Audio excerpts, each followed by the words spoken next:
Capítulo 9, O Devoto Bem-Aventurado e seu romance cósmico. Senhorzinho, sente-se, por favor. Estou falando com minha Mãe Divina. Silenciosamente e com grande temor, eu entrei no quarto. A aparência angélica de Mestre Mahasaya deslumbrou-me. Debruçado, com barba alva e sedosa, e grandes olhos luzidios, ele parecia a encarnação da pureza. Seu queixo erguido e suas mãos entrelaçadas fizeram-me compreender que minha primeira visita o perturbara em meio às suas devoções. Suas singelas palavras aos ajudar-me produziram-me o mais violento efeito até então experimentado. Eu julgara que a amargura da separação, profundamente sentida com a morte de minha mãe, fosse a medida de todas as angústias. Agora, uma nova consciência, a de estar separado de minha Mãe Divina, constituía indescritível tortura de espírito. Caía ao chão, em soluços. Senhorzinho, acalme-se. O santo demonstrava, com pesar, que me entendia. Abandonado num oceano de desolação, agarrei-me a seus pés como um náufrago à única tábua salvadora. Santíssimo Senhor, interceda por mim. Pergunte à Mãe Divina se tenho algum merecimento aos olhos dela. A sagrada promessa de interceder por outrem não se concede com magnanimidade fácil. O mestre foi constrangido ao silêncio.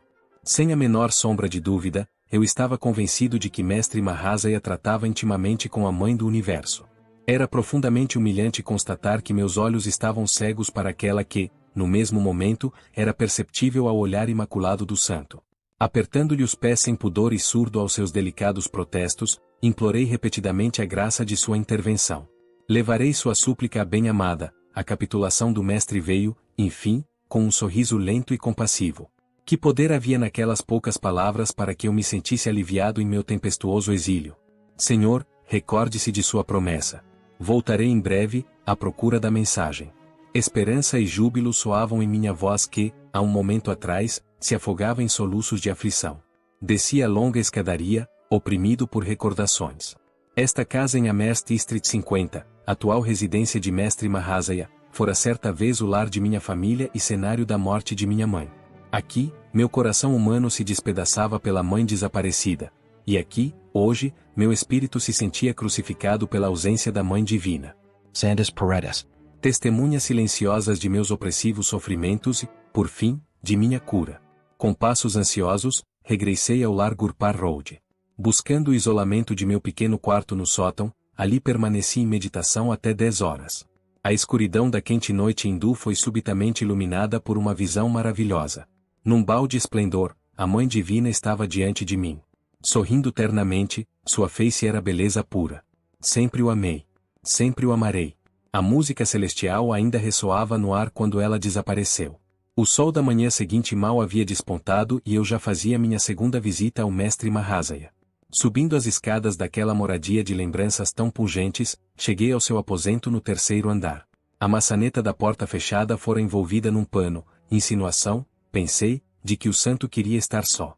Eu permanecia irresoluto no patamar quando a porta se abriu pela mão acolhedora do mestre. Ajoelhei-me a seus pés sagrados.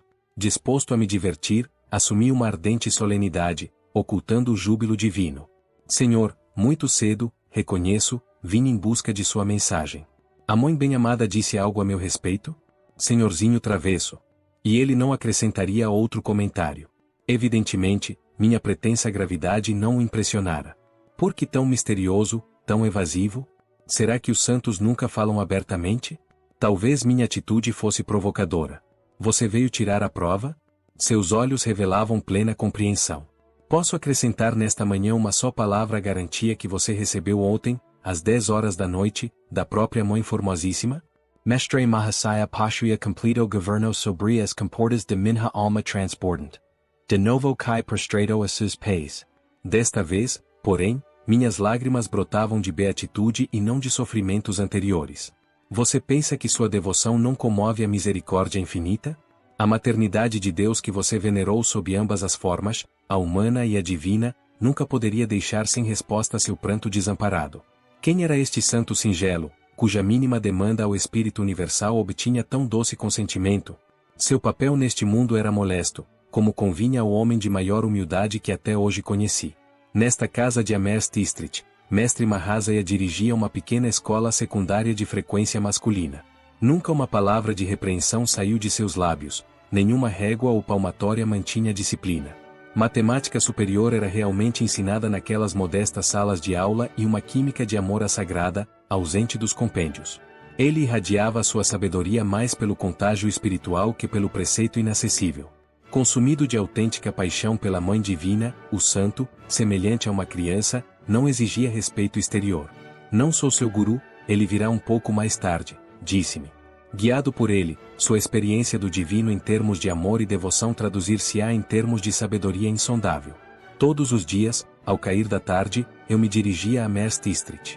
Procurava o divino cálice de Mestre Mahasaya, tão cheio que, diariamente, suas gotas derramavam em meus seres. Nunca antes eu me curvara em reverência absoluta. Agora, pisar o mesmo terreno santificado pelas pegadas de Mestre Mahasaya constituía para mim um imenso privilégio. Por favor, use esta guirlanda de flores de champac que confeccionei especialmente para o Senhor. Cheguei, certa noite, segurando um colar florido. Mas o santo afastou-se timidamente, recusando repetidas vezes a homenagem. Ao perceber minha mágoa, consentiu afinal, sorrindo. Já que ambos somos devotos da Mãe, você pode colocar a guirlanda neste templo de carne, como oferenda a ela, que nele habita. Em sua vasta natureza, faltava espaço onde alojar uma mais insignificante consideração egoísta. Vamos amanhã a Dakshineshwar, ao Templo de Kali, perpetuamente santificado por meu Guru. O santo era discípulo de um mestre semelhante a Cristo, Sri Paramahansa Ramakrisha. Fizemos, na manhã seguinte, a viagem de 6,5 km, de barco, pelo Ganges. Entramos no templo de Kali, de novas cúpulas, onde as figuras da Mãe Divina e de Shiva descansavam sobre um lótus de prata polida, com suas 1000 pétalas meticulosamente cinzeladas. Em seu encantamento, Mestre Mahasaya resplandecia. Entregava-se a seu inexaurível romance com a bem-amada. Enquanto ele cantava o nome dela, meu coração arrebatado parecia despedaçar-se, como o lótus, em 1000 fragmentos. Caminhamos depois pelo sagrado recinto, detendo-nos em um bosque de tamargueiras. A resina característica exudada por esta árvore era um símbolo do manjar celeste que Mestre Mahasaya lhe concedia. Suas invocações a Deus continuavam. Senti-me legitimamente imóvel na grama entre as flores rosadas e plumosas das tamargueiras. Temporariamente ausente do corpo, voei a grande altitude, em paragens sublimes. Esta foi a primeira de muitas peregrinações a Dakshineshwar com o sagrado mestre. Com ele aprendi a doçura de Deus sob o aspecto de mãe ou divina misericórdia. O santo, à semelhança de um menino, sentia pouca atração pelo aspecto de pai, ou justiça divina. O julgamento severo, exato, matemático, era alheio à suavidade de sua natureza. Ele pode servir, na terra, de protótipo aos anjos do céu. Pensava afetuosamente, observando-o em suas orações. Sem um suspiro de censura ou de crítica, ele mediava o mundo com seus olhos há longo tempo familiarizados com a prístina pureza. Corpo, mente, linguagem e ações harmonizavam-se sem esforço com a simplicidade de sua alma. Meu mestre assim me disse. Fugindo à afirmação pessoal, o santo costumava terminar seus sábios conselhos com este tributo. Tão profundo era seu sentimento de identidade com Sri Ramakrisha que Mestre Mahasaya já não se considerava o autor de seus próprios pensamentos. De mãos dadas, o santo e eu caminhávamos, uma noite, ao longo do óbvio quarteirão de sua escola.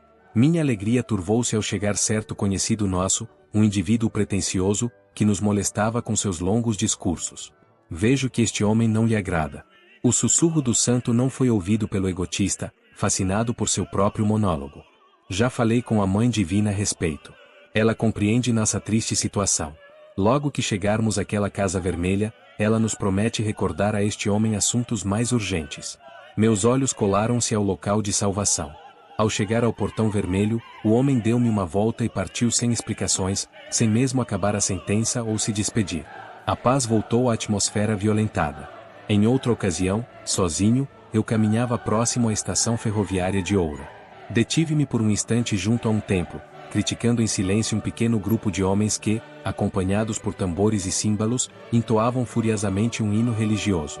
Com que falta de devoção usam o divino nome do Senhor, repetindo mecanicamente, reflete. A repentina aparição de Mestre Mahasaya, aproximando-se de mim em passos rápidos, espantou-me. Senhor, como veio aqui? Sem tomar conhecimento de minha pergunta, o santo respondeu a meu pensamento. Não é verdade, senhorzinho, que o nome do amado soa docemente em todos os lábios, de ignorantes ou de sábios. Ele passou o braço em torno de mim, afetuosamente, Senti-me transportado neste tapete mágico à presença misericordiosa. Você gostaria de ver alguns bioscópios? Desconcertou-me esta pergunta, vinda, uma tarde, de um recluso como o mestre Mahasaya. O termo bioscópio usava-se na Índia, naquele tempo, para designar filmes cinematográficos. Assenti, contente de estar em sua companhia em quaisquer circunstâncias. Rápida caminhada nos trouxe ao jardim fronteiro à Universidade de Calcutá. Meu companheiro indicou-me um banco próximo ao Goldig ou lago. Sentemos aqui por alguns minutos. Meu mestre aconselhou-me a meditar sempre que eu visse uma extensão de água. Sua placidez nos recorda a serenidade vastíssima de Deus. Todas as coisas podem se refletir na água. Também, o universo se espelha no lago da mente cósmica. Isto dizia meu Gurudeva, frequentemente. Pouco depois, entramos em 2 salões da universidade onde se realizava uma conferência. Resultou-nos a mais aborrecida, embora variássemos de vez em quando pela projeção de diapositivos, igualmente sem interesse. Então, era esta espécie de filme que o mestre queria mostrar-me, pensava eu, impaciente, apesar de não me atrever a magoar o santo, manifestando-lhe meu aborrecimento. Mas ele se inclinou para o meu lado, numa confidência. Vejo, senhorzinho, que não lhe agrada este bioscópio. Comuniquei-o à Mãe Divina. Ela concorda conosco. Diz ela que as luzes elétricas vão se apagar agora e não voltarão a acender-se enquanto não tivermos saído desta sala. Ele acabava de me segredar estas palavras quando a sala mergulhou na escuridão. O professor, cuja voz estridente emudeceu de espanto por um momento, observou. A instalação elétrica deste salão parece estar com defeito. Durante o intervalo, já o mestre Mahasaya e eu cruzávamos um umbral. Do corredor, olhando para trás, vi que a sala se achava outra vez iluminada. Senhorzinho, este bioscópio desapareceu, mas penso que gostará de um outro diferente. O santo e eu estávamos parados na calçada em frente ao edifício da universidade. Delicadamente, ele me golpeou o peito, sobre o coração. Um silêncio transformou tudo. Assim como os filmes falados se tornam inaudíveis quando o aparelho de som está com defeito, igualmente a Mãe Divina, por algum estranho milagre, extinguiu o tumulto terrestre. Transeuntes, carruagens puxadas a cavalos, automóveis, carretas de bois, trolléis providos de rodas de ferro, prosseguiam todos em seu tráfego insonoro. Como se possuísse um olho onipresente, eu observava as cenas atrás de mim e de ambos os lados, com tanta facilidade como a paisagem à minha frente. Todo o espetáculo da atividade naquela pequena zona de Calcutá deslizava diante de mim sem o menor ruído. Semelhante ao brilho mortiço de brasa sob uma camada de cinzas, uma luminescência suave permeava a visão panorâmica. Meu próprio corpo nada mais parecia que uma sombra entre numerosas outras, embora estivesse imóvel, enquanto as demais voavam, em silêncio, de cá para lá. Muitos jovenzinhos, meus amigos, aproximavam-se e afastavam-se. Apesar de haverem olhado diretamente para mim, não deram mostras de reconhecer-me. A singular pantomima produziu-me um êxtase inexprimível. Eu bebia nas profundezas de alguma fonte de beatitude. Subitamente, meu peito recebeu outro leve golpe de mestre Mahasaya. O pandemônium do mundo explodiu em meus ouvidos contrariados. Eu cambaleava como se fosse despertado com brutalidade de um sonho que tivesse a delicadeza de uma teia de aranha. O vinho transcendente foi posto fora de meu alcance. Senhorzinho, vejo que este segundo bioscópio lhe agradou. O santo sorria. Eu ia me ajoelhar a seus pés. Você não pode fazer isso agora. Sabe que Deus também reside no templo de seu corpo. Você não permitirá que a Mãe Divina toque meus pés com essas mãos. Se alguém observasse o despontencioso mestre e eu, ao nos afastarmos do local pavimentado onde havia mais gente, suspeitaria, com certeza, da embriaguez de ambos. Eu sentia que as sombras descendentes do crepúsculo estavam, em harmonia conosco, também embriagadas com Deus. Tentando, com palavras pobres, fazer justiça à brandura de mestre Mahasaya, pergunto a mim mesmo se ele e outros santos cujos caminhos cruzaram com o meu sabiam que, anos mais tarde, num país do Ocidente, eu estaria escrevendo sobre suas vidas de devotos divinos. Sua presença não surpreenderia a mim, nem mesmo, espero, aos leitores que até aqui me acompanharam. Santos de todas as religiões alcançaram a percepção de Deus através do singelo conceito da bem-amada cósmica. O absoluto é nirguna, sem qualidade, e a cíntia, inconcebível. Por isso, o pensamento e o anseio humano sempre o personalizaram sob a forma de Mãe Universal. A combinação de teísmo pessoal e de filosofia do absoluto é uma antiquíssima conquista do pensamento hindu, exposta nos Vedas e no Bhagavad Gita. Esta reconciliação dos opostos satisfaz o coração e a cabeça, bhakti, devoção, e jnana, sabedoria, são, em essência, o mesmo. Prapati, refugiar-se em Deus, e sarangati, entregar-se à compaixão divina, são realmente os caminhos do mais alto conhecimento.